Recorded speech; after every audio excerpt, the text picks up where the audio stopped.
Let's jump right into it today. We're going to be talking about the Ole Miss game first and what I saw from that game and what we can really maybe improve on going forward into this upcoming game. But I like to kind of give a grade for the offense and the defense. Post game, I didn't want to. I was doing a lot more like player specific things in terms of who was like maybe the MVP of the game offensively and the MVP of the game defensively. But because we lost, I elected to not do that. I thought, wasn't necessarily in good spirits to give an MVP for a game that we lost. So we're going to be talking about the grades. We're going to keep it pretty brief, but it was a tough loss, right? And the offense is where we're going to start to keep it a little more positive. I'm going to give the offensive grade an A minus, right? So I'm going to pull up some stats, some numbers. Taylor Green, 420 total yards of offense, 2 touchdowns, no turnovers. Some of our leading receivers, Omega Blake had 81 yards and a touchdown. Mike Washington Jr. and Jordan Platt both had 53 yards apiece. Mike Washington Jr. also had 65 yards on the ground.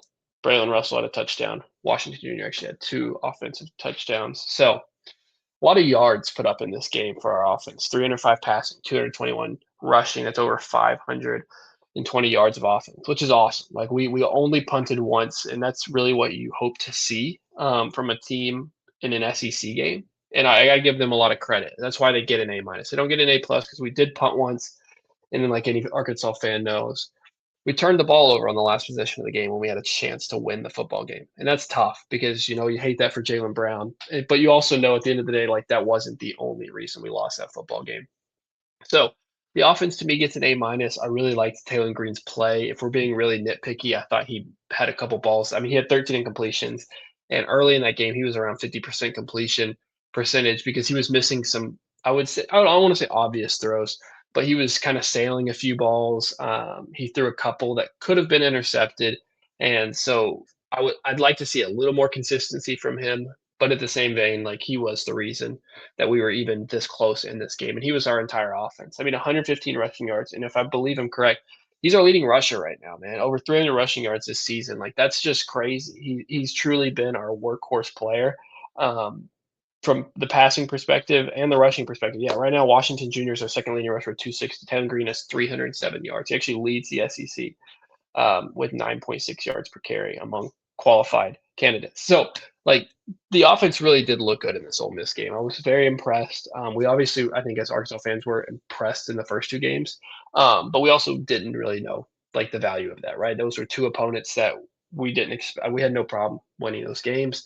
We didn't expect to have a problem, so we really couldn't tell what the offense really like could be valued at. Right? We didn't know if those 2 games were just because of the quality of the opponent or if they really did mean something and we had a chance here.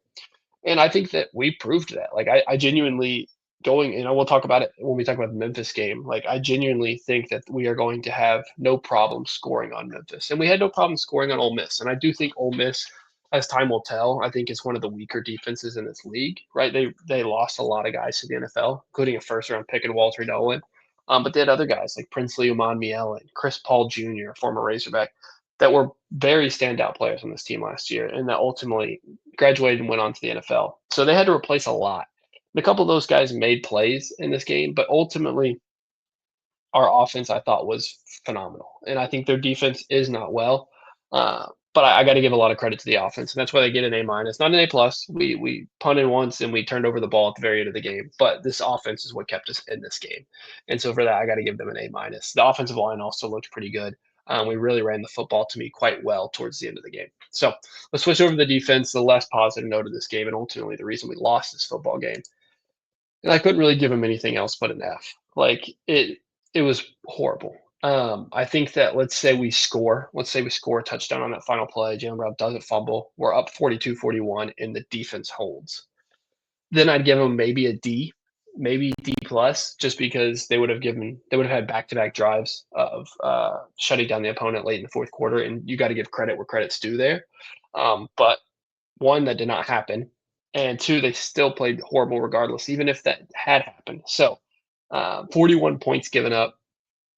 I think that we're going to look back on this game if you're an Ole Miss fan and realize that this is the start of your quarterback and not like the big like Austin Simmons is not going to be your quarterback going forward.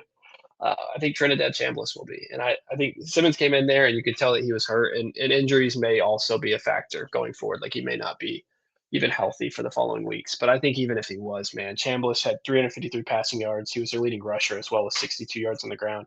He had 3 touchdowns responsible for, and he had no interceptions, no turnovers at all. So if you're an Ole Miss fan, you're probably pleasantly surprised with how well he played. And as a defense, that kind of adds to this grade and why it's an F because you got their backup quarterback. And I think I didn't know a lot about him, so I'm not going to act like I would have thought he was going to be a better quarterback than Simmons. But I was one of the things I baked into us, I think, winning this football game was the idea that Simmons was not Dart, and Simmons was not as good of a passer as Dart.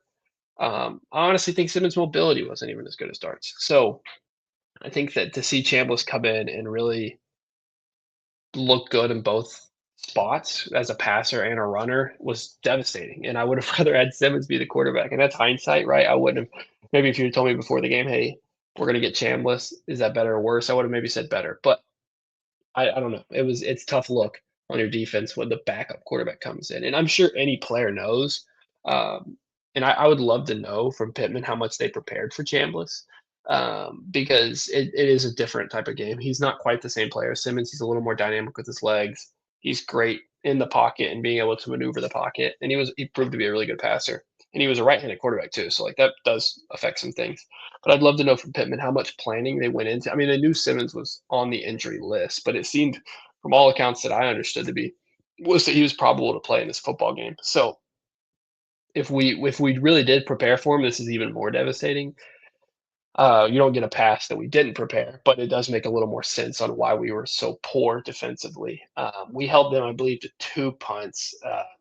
Doesn't really matter, but ultimately we came up short, and that really is because of our defense. So I don't think there's really any way you could give them a grade other than an F. This was a defensive unit that I gave, I believe, an A minus last week against Arkansas State because I was so impressed with how we did. So going from an A to an F is brutal, and it shows in a loss against Ole Miss in a spot where we really had the chance to win, and the defense was just continuously keeping us out of this game, and they could not get stops. I know they got two, but it's not a good look. And I'm hoping that going into this week, and we're going to talk about it a little bit, that we can really improve defensively and make Memphis not look as talented as Ole Miss did last week. So offense gets an A minus, but the defense gets an F.